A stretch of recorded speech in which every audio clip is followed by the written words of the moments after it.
Kahlil, welcome along. It's great to have you here, and you've got quite the history in racing. You started off training in Ireland and now Sweden. Tell us about it.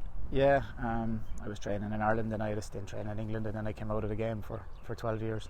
And just circumstances kind of took me to Sweden, and it wasn't planned. It was kind of someone offered me a chance, and I thought, yeah, why not? You've done really well there. Yeah, we've done all right. We've had 2 full seasons. I think 83 or 84 winners in 2 years. Been champion jumps trainer for the last 2 years. So, yeah, it's been kind and it's been good to us. It has. What's been the highlight of your time there? I think on the flat, winning listed race with Freed from Desire, and kind of doing well with our 2-year-olds. That's been good. And jumping wise, winning the national this year. So that was a good day. Yeah, I'm sure. And why Dubai? It's great for us that you're here, but tell us the thinking behind it. Kind of more of a business model. The people that are kind of backing us, they're business people, and we just see it as kind of a logical step. Sweden, we race on dirt.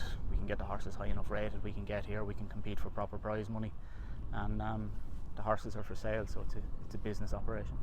And you'll have seen in the past, horses from Scandinavia do struggle here. No two ways about it. How do you intend to sort of beat that? I think, I won't disagree with that. I think our handicap, and we don't have a proper handicap system. We have in my opinion, we have a grading. I just think, if you're coming down here, you need to know what it's like in the real world and bring the proper type of horse. I think the 2-year-old filly we've brought down, I think she's a bit special. But we'll find out. She's got to go and compete in. Like I watched Fazi's nice filly the last day. She looks a bit special as well. So, but when you look at the times, what my filly done in Bro when she won her maiden, she didn't come off the bridle in a minute 12. So when you look at the times for that race on Saturday, there ain't much between them. So we'll see.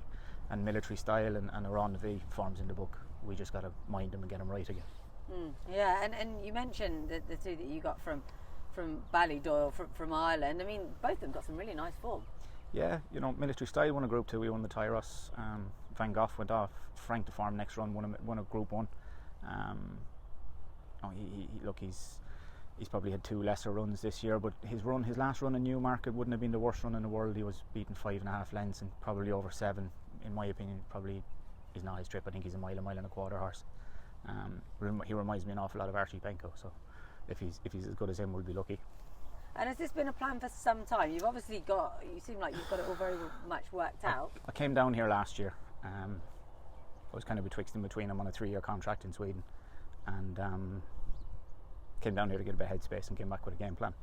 And we probably would have had a few more horses in COVID and things like that. Just haven't really let us kind of set the stall out this year the way we wanted. So we've kind of got here a little bit late with the local horses and stuff. So we'll use this year as a learning curve, steep when it may be, but we'll try and have the stall set out a little bit better for next year. So you've effectively got 2 bases here. You'll be training some from Quarantine and some from Green Stables. Yeah, we're privileged to be in Green Stables with Erwin Sharpie. Guy when I first started training was a guy I big time admired. So privileged to be there with him. He's been champion trainer here. He knows plenty. So big privilege. And when will we see some of your horses in action, do you think? I think of the Carnival horses, we'll probably go straight to the Guineas with Ushai Chavras. The local horses, all being well, quarantine cleared, and we're happy with their condition and fitness wise. There's a fillies only maiden. I think it's at Maidan. We'll probably run a filly there called Rue Carré, she ran well in the Super Cellar in York. She was second. She was beaten in a photo finish. Her mark is 70-75 in the UK. She had 1 run for me in Bro on the dirt, which she didn't handle. She still finished second. So see her back on grass over 7 a mile. I think she should be capable of winning a maiden somewhere. And what are your jockey plans? Ulrika Humquist is retained by us, so she'll ride majority of them. We'll see when it gets to, as she progresses through the season and stuff, but Ulrika's retained, so that'll be the first choice. And when did she get here? She arrived here last night. Oh, okay. So we'll try and give her a couple of spins, try and get her used to racing and the style of racing and speed and stuff like that down here before Carnival starts proper, before we start running the big boys.